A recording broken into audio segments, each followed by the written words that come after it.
Okay, very good. So in question one, you just needed to have a calculator and basically know two things. First thing was if a variable, if the first thing you needed to know was what is the maximum value that can be stored inside a signed 32-bit.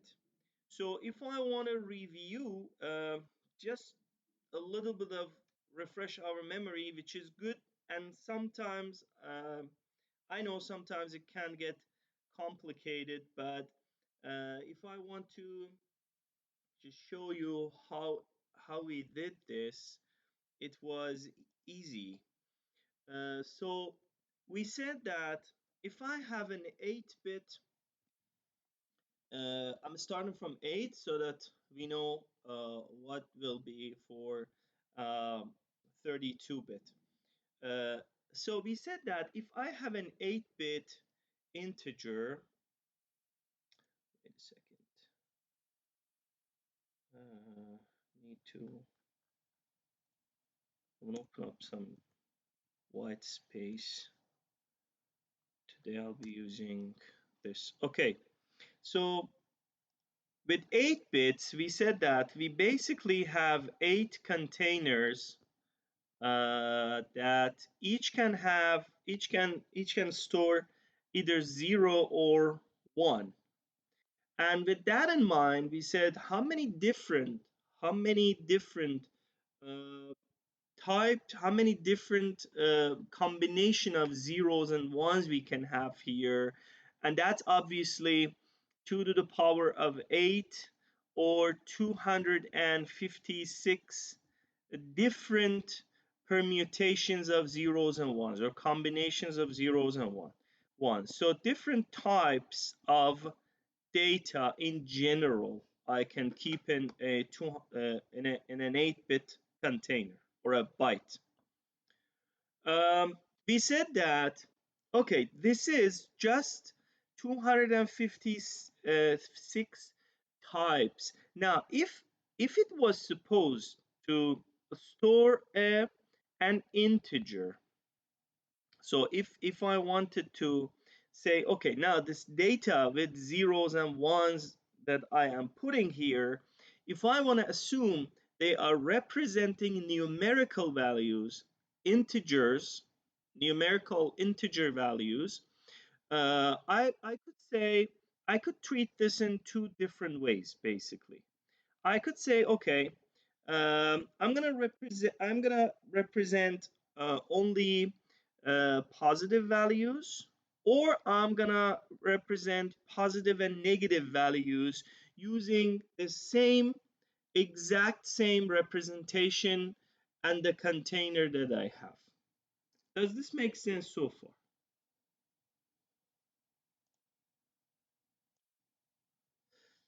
Does this make sense so far?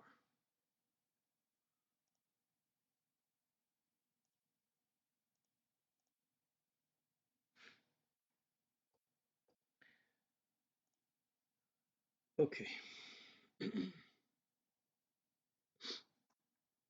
Okay. So with this in mind, I said that okay, if I'm supposed to only consider positive values, I can show from 0 to 250 what? 50 what? People, somebody tell me what will be the maximum value that I can show here if I start from 0. So if I say this is 0, if I say for instance if this is 0, if this is 0, then what will be the maximum possible number I can show with this if I am considering all these values positive values? Can somebody unmute and answer, please?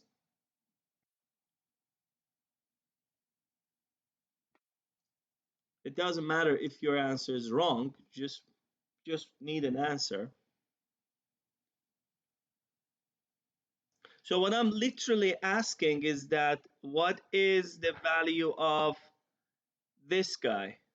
This is the, if everything put, if I all, if in all the bits I put zeros, the maximum value that I can put here is when all of the bits are one. And can somebody tell me what this number is in it? This is binary. What is the equivalent number in decimal?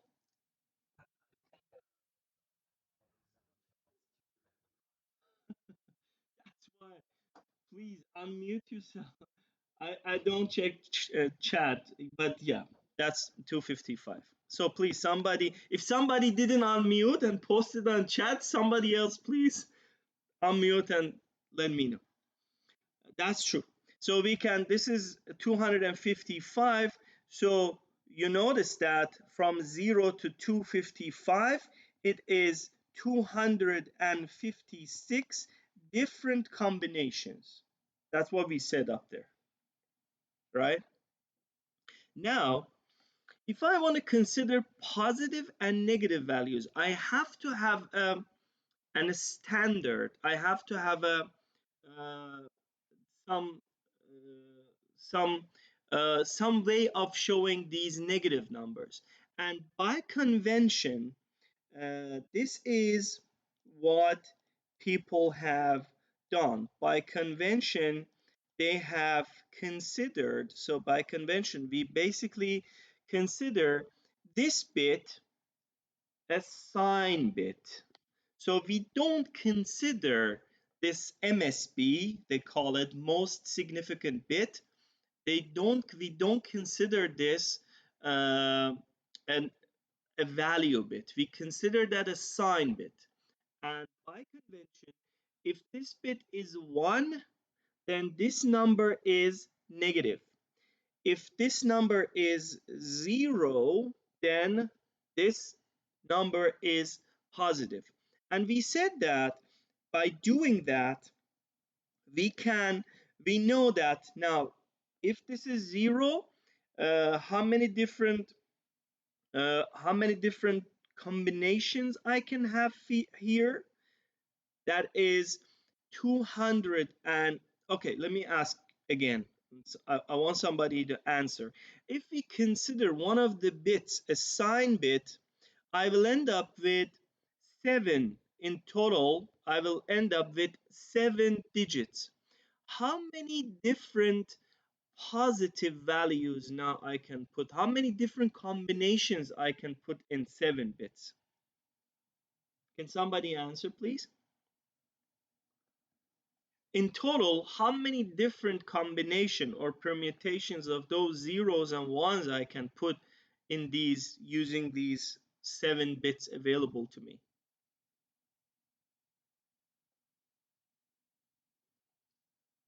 No answer? No answer 1? No answer 2? No answer 3? Well, the answer is 2 to the power of 7, right? And that is 128 different combinations. So if I put 0 here, with considering 0 is also represented, I can show from with in the positive side, when the sign bit is 0, I can show from 0 to 127, right? And considering the same number of possibilities I have for the negative side, if this guy gets 1, if this becomes 1 instead of, I know how can I clean this?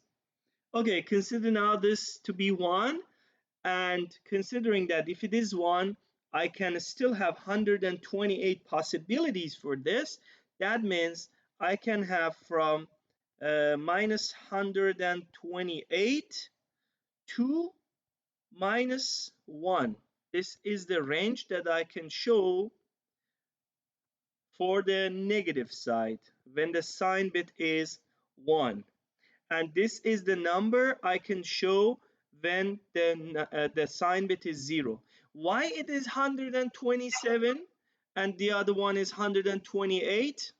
That's obvious because I have 0 here also included. So from 0 to 127, I have in total 128 different combination.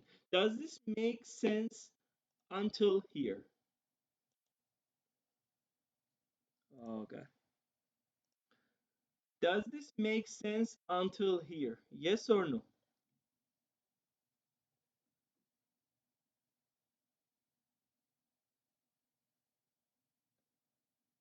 Everybody should answer.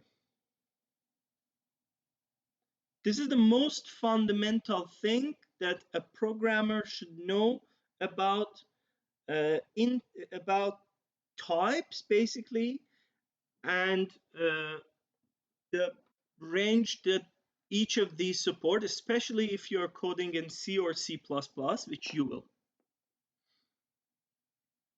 Vitalain, Naveen, Dev, Abdullah, Sanjana. They didn't reply, but I assume they're also okay. Okay.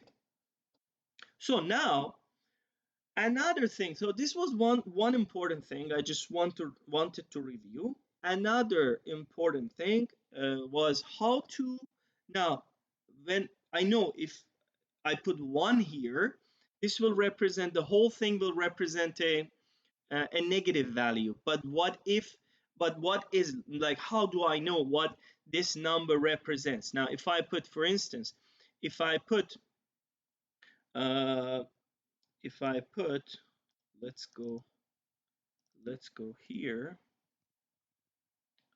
let's clear this,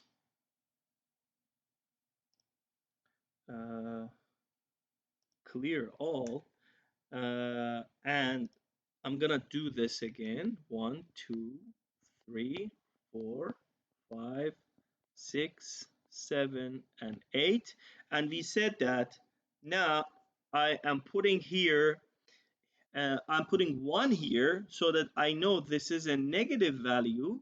But negative what? How can I calculate this negative what? For that, we said that the convention is, let's have an example. So I want to know what this number represents. I want to know what this number is. I just know that this is a negative number, but I don't know negative what. For that, we said that step one was to invert whatever bit you see up there. First step was to invert them. So I see a 1, I put a 0. And then invert other bits. 1, 1, 1, 0, 0, 1, 1. I just inverted the bits. See? These are just inverted bits, right? Then step two, add 1 to what you had.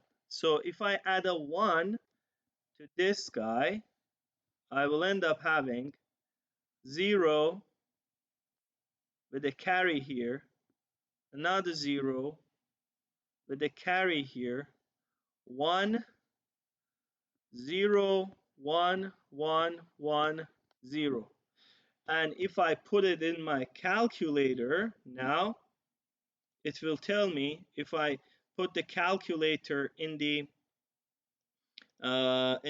programmer mode and select binary, I put 0, 1, 1, 1, 0, 1, 0, 0. This will be 116 in decimal. So this is equal to 116. So now I know what to put here. This is negative 116. So this number that I have here, this number was equal to negative 116. Now, if you want to calculate negative 116, you do the exact same thing.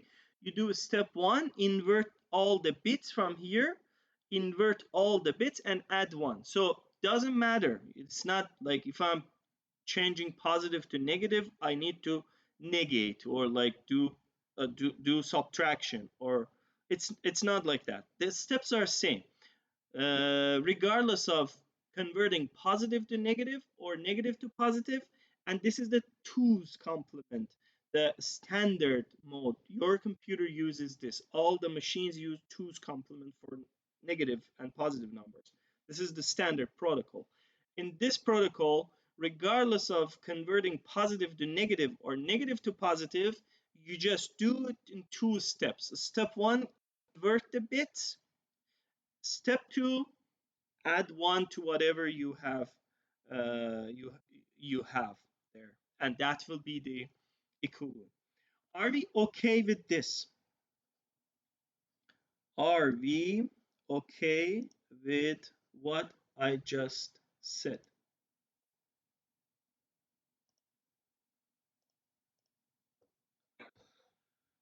Yeah, Vitaly, if somebody has a question, please just unmute yourself and ask immediately. Don't wait for anything.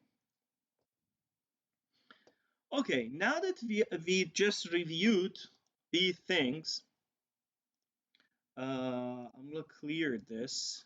I'm gonna come back here, to our activity. And in our activity, based on what we just discussed, uh, the, the question has basically two parts. You need to know if the question is if a variable counting hundredth of a second is stored in a signed 32-bit integer, how many days to 2 decimal, this was the part that you didn't pay attention, will it take until the integer overflows? Okay, simple, easy peasy. We know that it is a 32-bit uh, it is a 32-bit integer, so 2 to the power of, pay attention to this calculation, this comes very handy. 32 is 4 billion something, blah blah blah blah blah blah blah.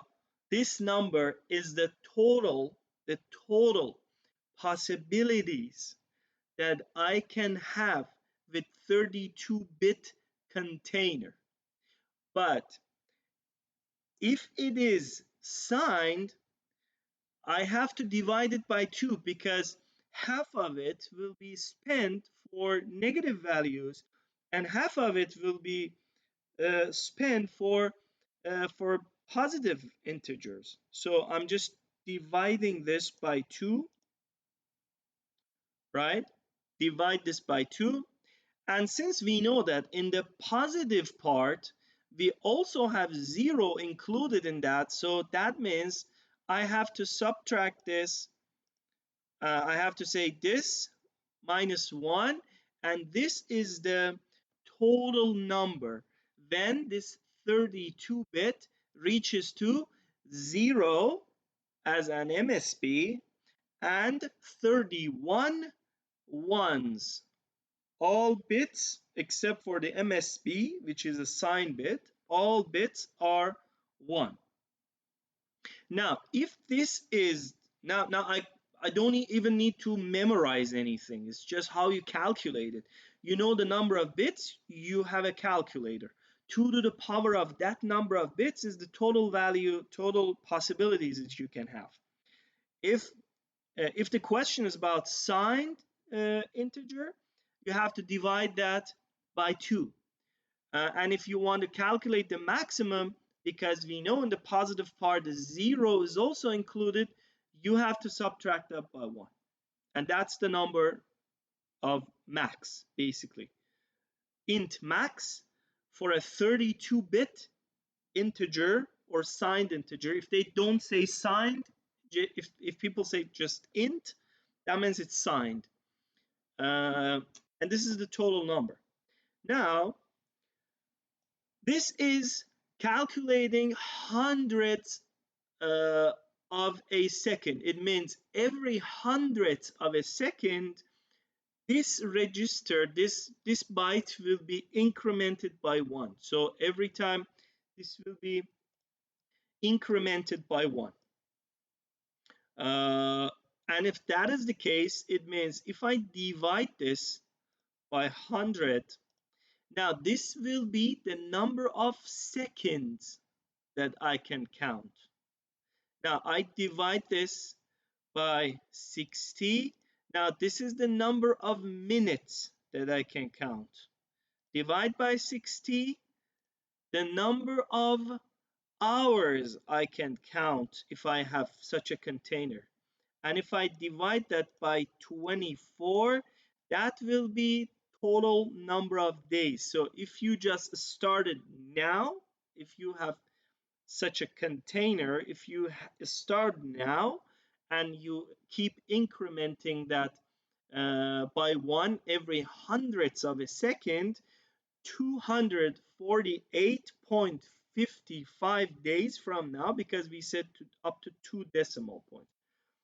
From now, this will overflow. This means at that time, it will reach to 0 with 31 ones inside that bit. Does this make sense? So the answer is 248.55. Does this make sense?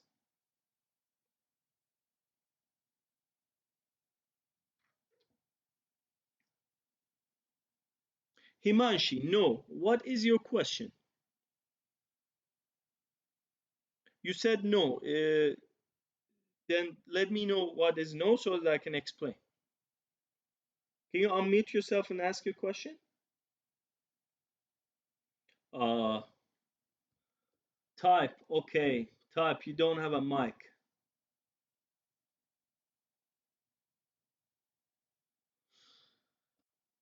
Okay. Was it a misclick? Okay. No, Himanshi and Victor also said no. Guys, please ask your question. If no, that means you have a question. Not able to connect to audio. Okay, doesn't. Yeah, I know you. I can see you don't have a mic. If you have a question, please type in the chat, and I'll answer. The second question, guys, is the exact same thing, except for it is asking for the number of days, and you see we in the first one we said 258.55.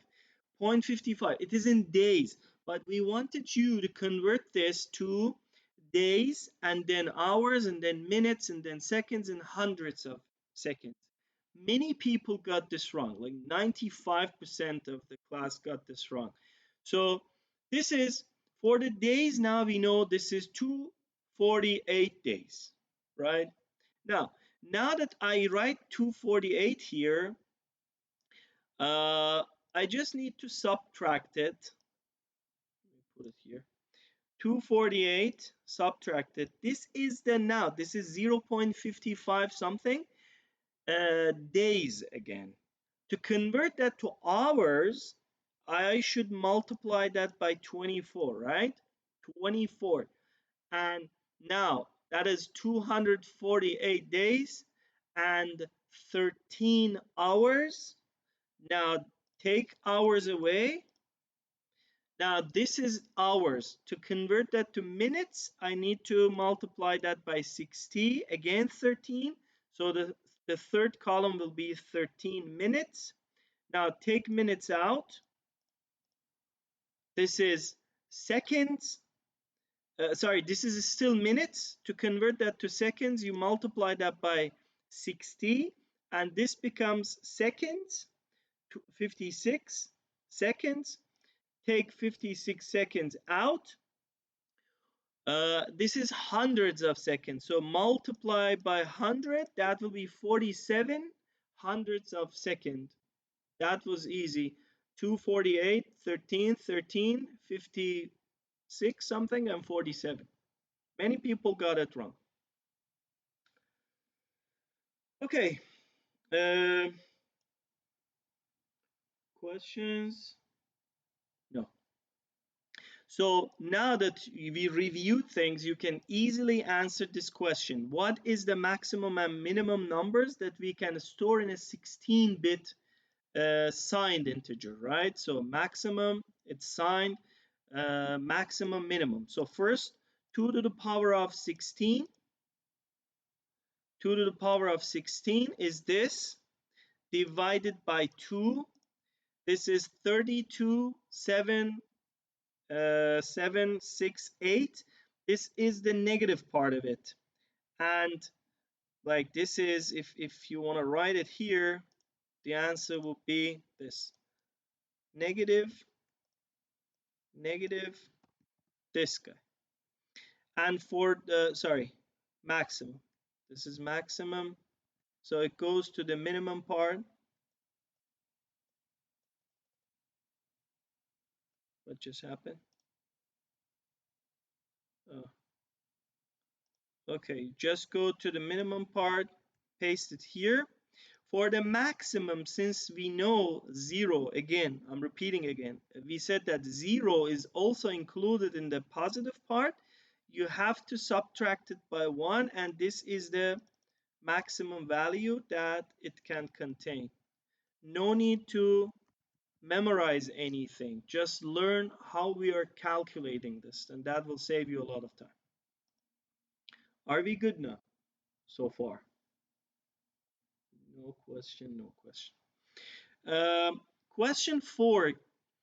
So it was just two numbers that gives overflow, and by overflow we said that overflow happens because of lack of availability of enough bits, and that is a problem in the, first of all, your number should be signed.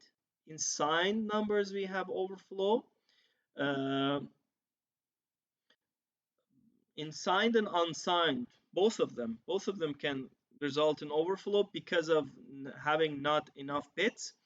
And we define overflow as when you are getting a nonsense. So if you're adding, for instance, if you're adding two positive numbers, you're expecting the result to be positive.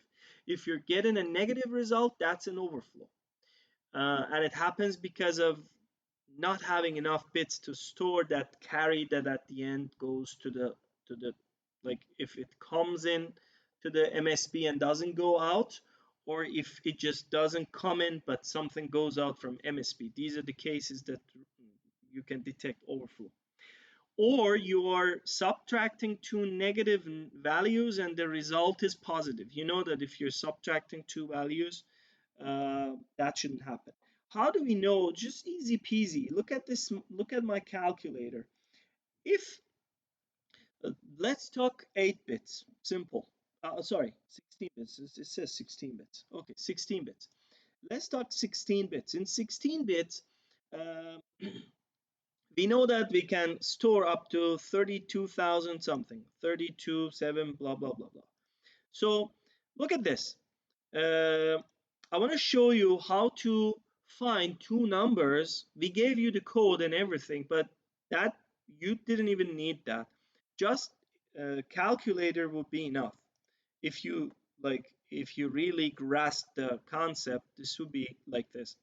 So look at the, I'm putting 32, 7, 32,700. This is the binary representation of that. And how many bits I have here? I have 16 bits. 4, 4, 4, 4, 16 bits. What is the MSB? The most significant bit is 0.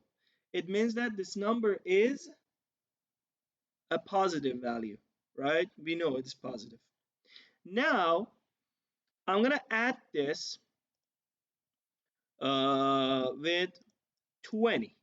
And this is the representation, binary representation for not 20, something more than that, like 200. And this is the binary representation for that. The result is, look at the binary equivalent. Don't look at this, because this knows, calculator takes care of this. But when you're coding, your compiler is blind to signed or unsigned. It just sees zeros and ones. So look at the equivalent zeros and ones. We added two numbers, 32,700 plus 200. And for each of those, the MSB was zero, because it's 16 bits, so this is MSB.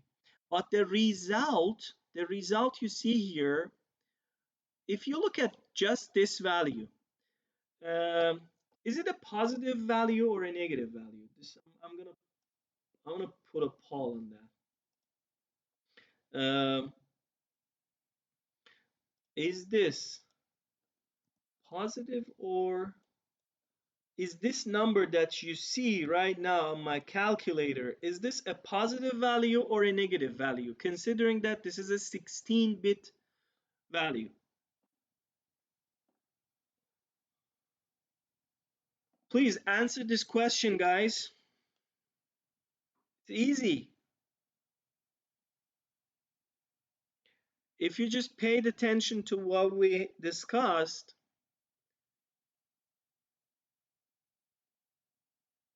should be able to answer this. This is a 16-bit number. So this is the MSB, this is the sign bit. And tell me if this represents a positive value or a negative value.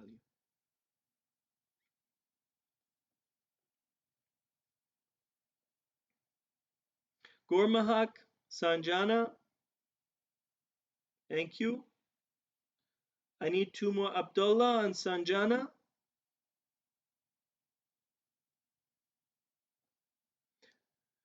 Okay, many people, thank you, thank you, thank you. Sanjana, if you can also answer. Many people got it correct. This is a negative number, obviously. Why? Because the sign bit is 1. We said that when this is, look at the sign bit. If you see that the leftmost bit uh, is 1, because that's a sign bit, that creates a negative value. Like this is a negative number in decimal. And if it was 0, it was positive. So we added two positive values with MSB of 0, 32,700 plus 200, but we ended up with a negative value.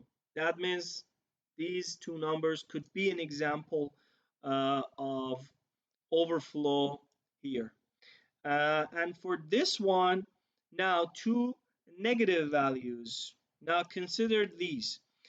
Let me, negative 32,700, same numbers, negative.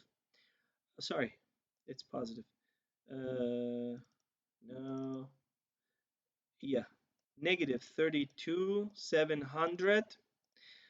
This is the negative equivalence. See here, 16-bit. Again, consider 16 bits. 16 bits from here, you see this is the MSB. Forget about these. This is the MSB. It is 1, so it is negative. Minus 200. I'm expecting the result to be negative, which means that 16th bit should also stay 1, because the result should be negative. But that doesn't stay 1, that becomes 0, just because I don't have a big enough container to put the result in it. And that results in this systematic error. You see, this is now 16th bit is 0. So this is another example. So for negative numbers, now we were expecting the result to be negative, meaning that the 16th bit, the sign bit, be 1 again, but it didn't stay 1. It became 0 by, not by mistake, just because there was not enough space to put there, right? This was the concept of overflow, very important. if you have any questions, please just unmute yourself and ask your question. Question number 5, what is potentially wrong with this? Some people answered this might give me a floating point, not an integer. That basically was a trivial problem. You can always solve this by typecasting a variable. If a variable is a float, you can simply say int in parentheses, put that float, and the result will be casted from int to float. So if it's from float to int, sorry. If it is 2.1, the result is 2.1, you will get 2 out of it. So that was a trivial problem. But the fundamental problem with this is that we can have overflow, just like the one we showed. When we are doing this search,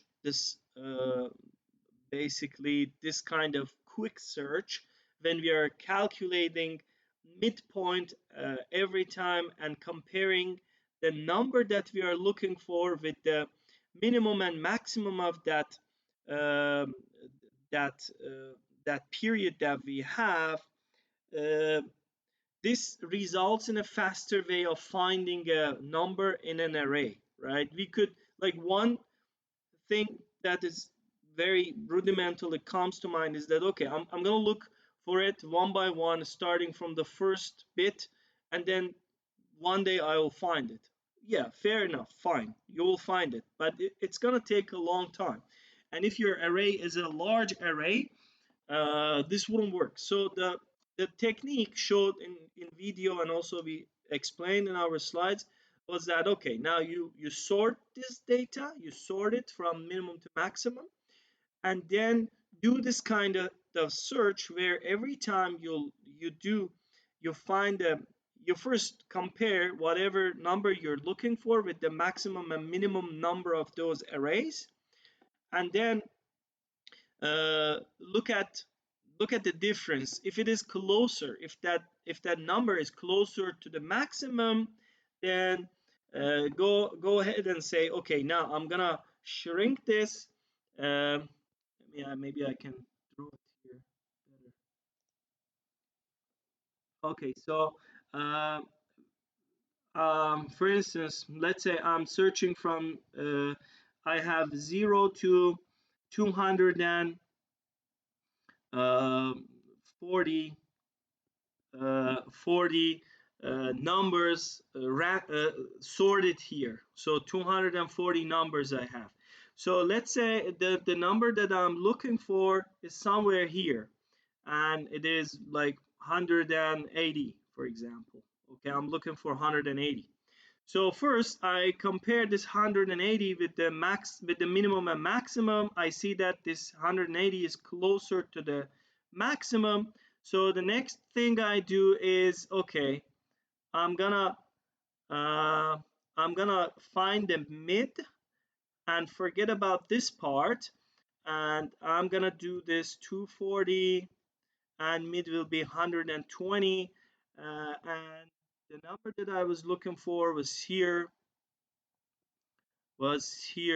and it was 180, and continue this until, again, compare if 180 is closer to 240 or it is closer to 120, and continue this until you find the answer. But the problem with that was, here, just look at this. If I have 8-bit, only 8 bits, okay, and if I have only 8-bit hardware available, and this is the search problem I am solving. So now I end up, at this stage, I end up adding uh, 240 with this equation. I end up having 240, let me put it here, 240 plus 240 plus 120 is equal to, now look at this, 360, and I have only 8 bits, so 4 4, forget about this one. Wait a second, if I have only 2 bits and I'm adding 240, right, plus 120, and I have only 8 bits, uh, this this overflows, right? If I have 8 bits, 2 4. Let's take a look. Uh, two four. Oh, I cannot even fit this in for 240. 240 is a problem even with 8 bits. You see, 240 is represented in it.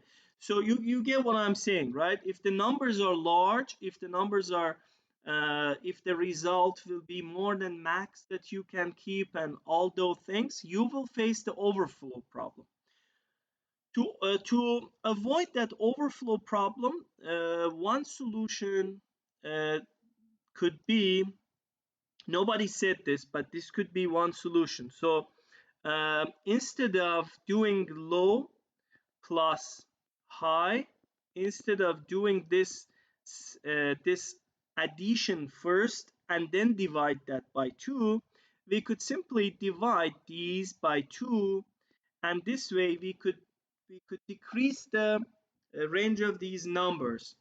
So first do the division first, divide them by 2, convert to int, and then do the addition. This could be one of the solutions. Another solution could be, now we said that this addition is the problem. So what if we could get rid of this by doing so there something like that? Low plus high minus low divided by 2. If you look at this term low plus high minus low divided by 2, this is the exact same thing. If you simplify this, it will be low divided by 2 plus high divided by 2, right? The same thing. But the difference is that in this calculation, what you have is, what is this? Information. Forget about that. Hey, I don't want notifications. Okay. So if you look at this, the difference is you have high minus low here, not high plus low. This high minus low also doesn't overflow. So these are the two solutions, and the explanation was what I just gave. And many people suggested the second solution, and it was acceptable. Are we good so far? Yes. Draw. Are we good so far?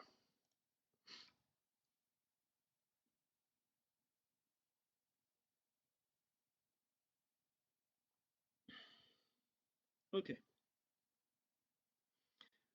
Here, for the colors, it was simple. The concept was very simple. So here we said that color is everything is composed of red, green, and blue.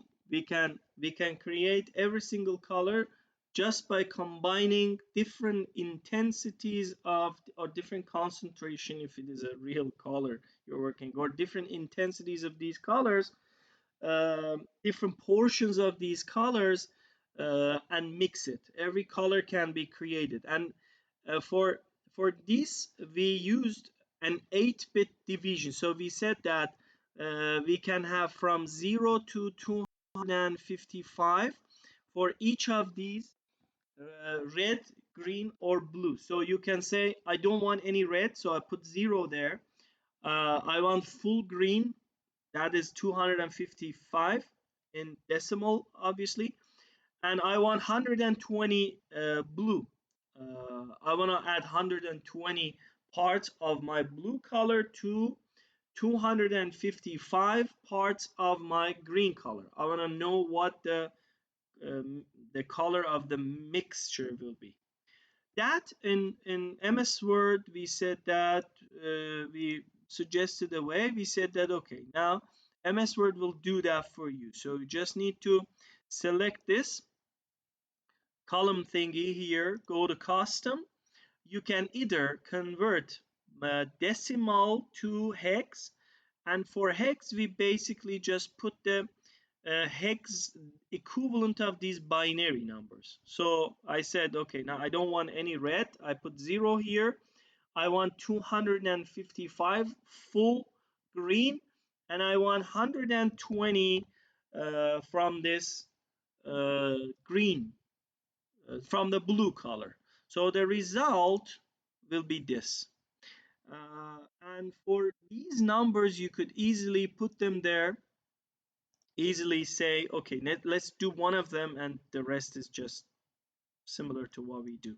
So 186 parts of red, 187 parts of uh, green, and 30 parts of blue. The resulting color is this, and the decimal for that is, sorry, I made a mistake. The decimal for that, so it is 186, this one is 187, and this one is 30, and this is the equivalent. Okay, so put it here, and this is the equivalent uh, hex value for that. Similar here, but the only difference was we gave you the hex and we wanted decimal, so you could do the same thing here. You could just go again to custom color, put here 302432, and this would give you all equivalent numbers in decimal. So 48, 36, and 50, and the resulting value is this. If I just put it there, the resulting color will be this. Um, something we had in our quiz, I want to answer now. Okay, now what if I don't have any? Now look at this. What if I don't have any colors? It means everything is 0, 0, 0, 0, nothing. If you don't have anything, that's just nothing, and that's dark, that's black. And if you change any of these to a full value, for instance, if I change this to full value 255 FF, that is blue, because I don't have any red, I don't have any green, I just have full color blue. So the result is blue, right? And if I have all of them, remember from physics, high school physics or whatever, the combination of all these colors, if you put them all together, that will turn white. So all full colors, all the colors mixed is white. Nothing is just white, is dark, is black. And you can have a wide spectrum of 256 multiplied by 256 multiplied by 256. That's what the people report. Like my LCD can support a full color resolution 1 million blah blah something. That's coming from this 256 multiplied 256 by 256. Uh, and that's all about the activity. Any questions?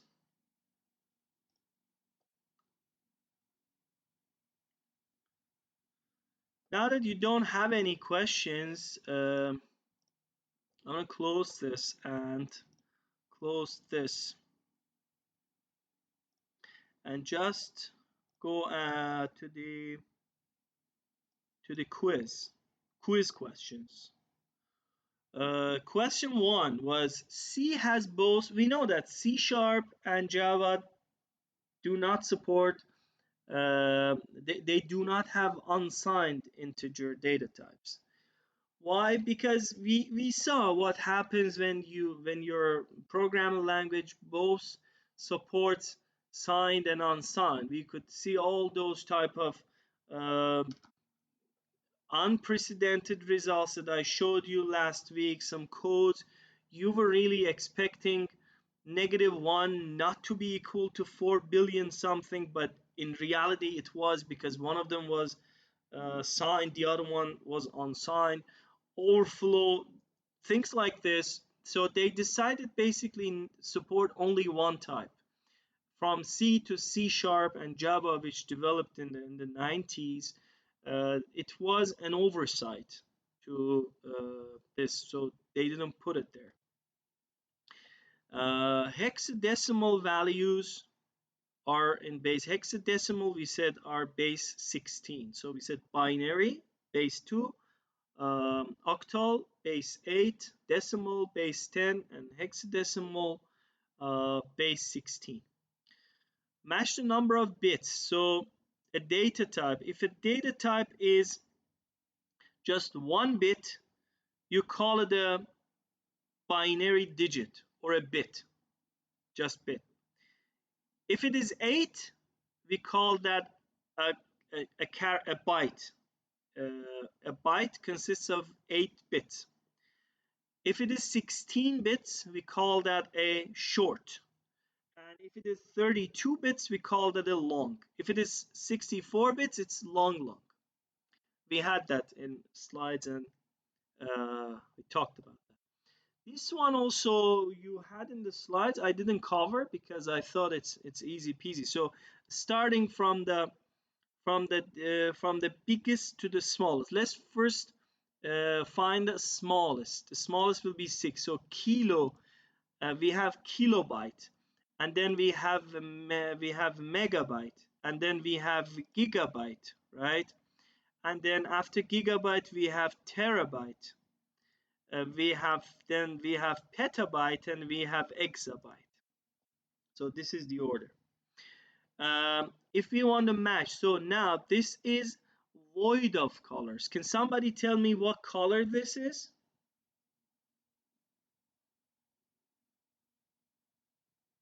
Black. Black, exactly. Thank you, Alavera. Thank you, You can remember Alex. Alex.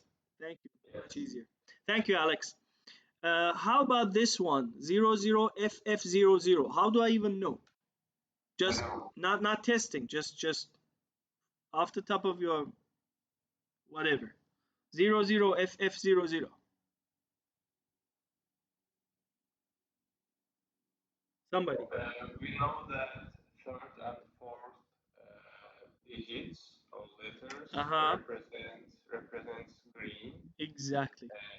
and if FF, it means that full green. Full green. Exactly. Yes. Exactly. Thank you. This is green because it is, as Alex said, it's red. 2 digits for red, 2 digits for green, 2 digits for blue. It's only red. It's only green, so it's green. And what if we have all of them? We said it's white, and that's the only answer that remains. Why is binary used in computer system? We said that the hardware dictates that. So everything in the hardware level is just zeros and ones. And if you go further, uh, see what was the reason people shifted from initial computers were analog. We had circuits that could do arithmetic in analog, but then there was noise problem and so many other problems. Basically noise, because of noise immunity, people shifted to 0 1. So 0 1 represents an unambiguous and unequivocal state, which is true. Faster processing by CPUs and ALUs. Obviously, if you have only zeros and ones, you can do faster than when you have all kind of numbers. Compatible with Boolean logic. Obviously, this is also correct. So all of them is correct. We discussed this. The problem with high plus low happened when there was a overflow potential for this. It could overflow if you had large enough numbers compared to the maximum number of bits or the int type that you have. Question 8, how many different values we can store in a byte of 8 bits? It's 2 to the power of 8. How many different values, combinations? 256 different combinations, 2 to the power of 8. What happens when 1 is added to the maximum possible value in an int? We know that it overflows. Do we receive an error from compiler? No, compilers are usually, especially C, C++ compilers are blind to this kind of things. Or error stops the program? No, nothing stops. Value stays maximum possible? No, it doesn't. Uh, it, it, it becomes a negative value. We know what happens. It becomes a negative value because there is not enough bit. The sign bit gets affected and that changes everything from positive to negative. If true and not false, then what will be the result? So we have true and not false. Not false is true. So we have true and true. Two things are true. The result of two things being true, true and true is true. So this will be true. What is the highest base 10 value that a short data type in C could hold? So by knowing that short is 16 bits, it is 2 to the power of 16 minus 1 is the maximum number we can store in a short. And when it doesn't say short, it just says short, long, or whatever, without saying if it is signed or unsigned, without saying signed or unsigned. It's always signed unless otherwise is told. Very good. So any questions so far? We are done with the quiz as well. Any questions? If you say yes, it means you have question.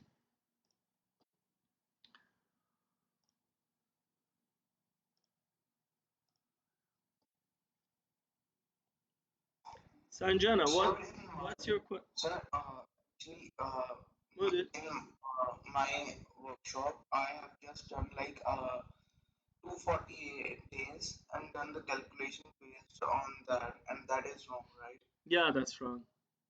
Because you have also included all those days again in minutes, all those minutes and days again in seconds. Yeah. Sanjana, do you have any question? No. Okay, so half of the lecture will be before the break. Half of the lecture will be after the break. Uh, if you don't have any questions, still some people didn't answer. Vitali, Victor, Simrad, Gi, Abdullah, and Parvin Dejret. Okay, today we are discussing software development uh, and platforms. Let me just do something first.